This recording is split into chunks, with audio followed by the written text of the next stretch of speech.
أعوذ بالله من الشيطان الرجيم. بسم الله الرحمن الرحيم. الرحمن علم القرآن خلق الإنسان علمه البيان.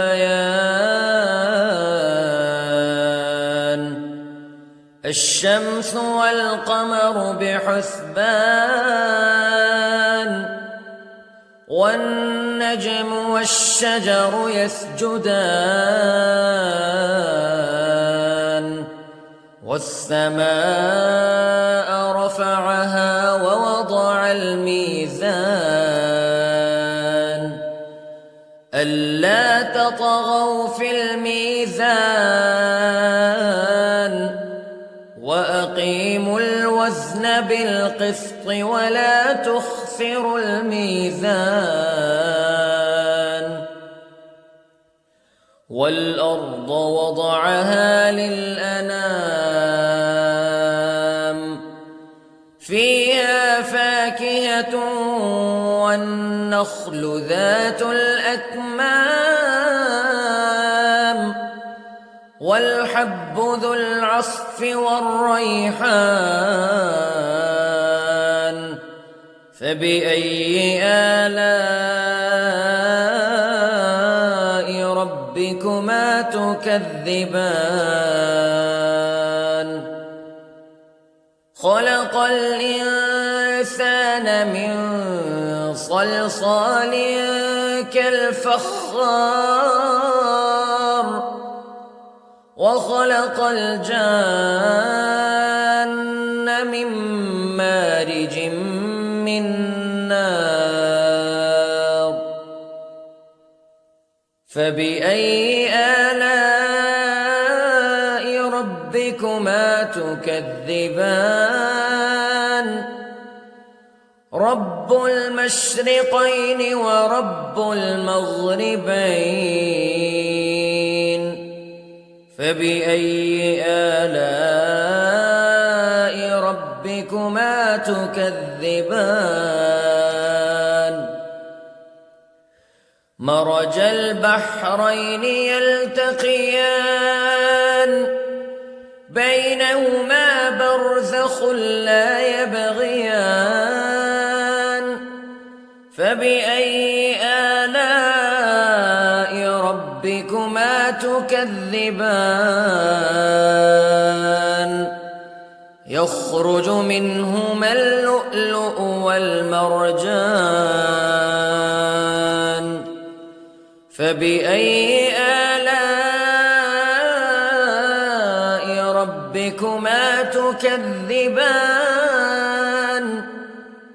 وله الجوار المنشآت في البحر كالأعلام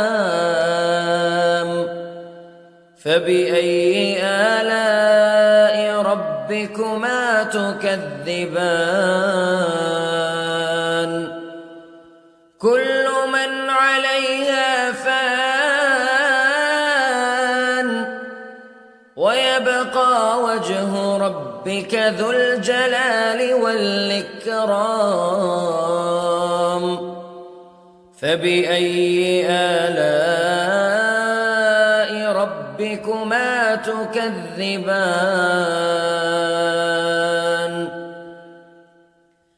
يسأله من في السماوات والأرض كل يوم هو في شأن فبأي آلاء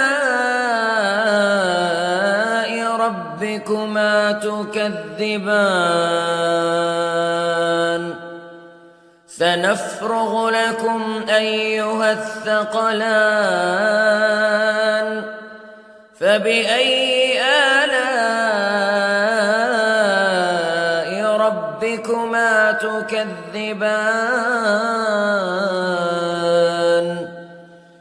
يا معشر الجن والإنس استطعتم أن تنفذوا من أقطار السماوات والأرض فانفذوا لا تنفذون إلا بسلطان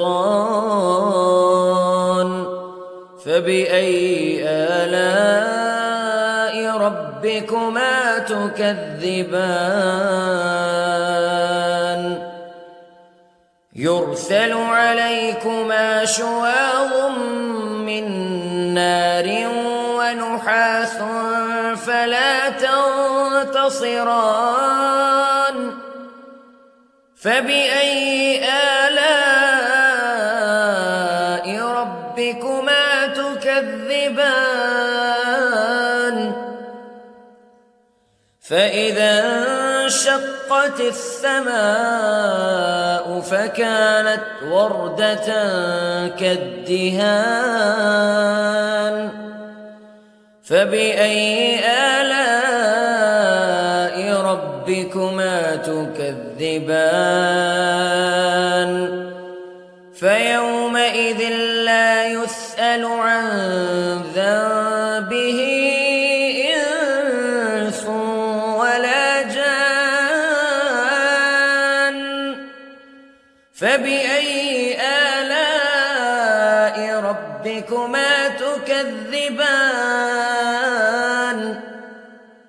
يعرف المجرمون بسيماهم فيؤخذ بالنواصي والأقدام فبأي آلاء ربكما تكذبان هذه جهنم التي يكذب بها المجرمون يطوفون بينها وبين حميم آن فبأي آلاء ربكما تكذبان ولمن خاف مقام ربه جنتان فبأي آلاء ربكما تكذبان ذواتا أفنان فبأي آلاء ربكما تكذبان فيهما عينان تجريان فبأي آلاء ربكما تكذبان فيهما من كل فاكهة زوجان فبأي آلاء ربكما تكذبان متكئين على فرش بطائنها من استبرق وجنى الجنتين دان فبأي آلاء ربكما تكذبان فيهن قاصرات الطرف لم يطمثهن إنس قبلهم ولا جان فبأي آلاء ربكما تكذبان كأنهن الياقوت والمرجان فبأي آلاء ربكما تكذبان هل جزاء الإحسان إلا الإحسان فبأي آلاء ربكما تكذبان ومن دونهما جنتان فبأي آلاء ربكما تكذبان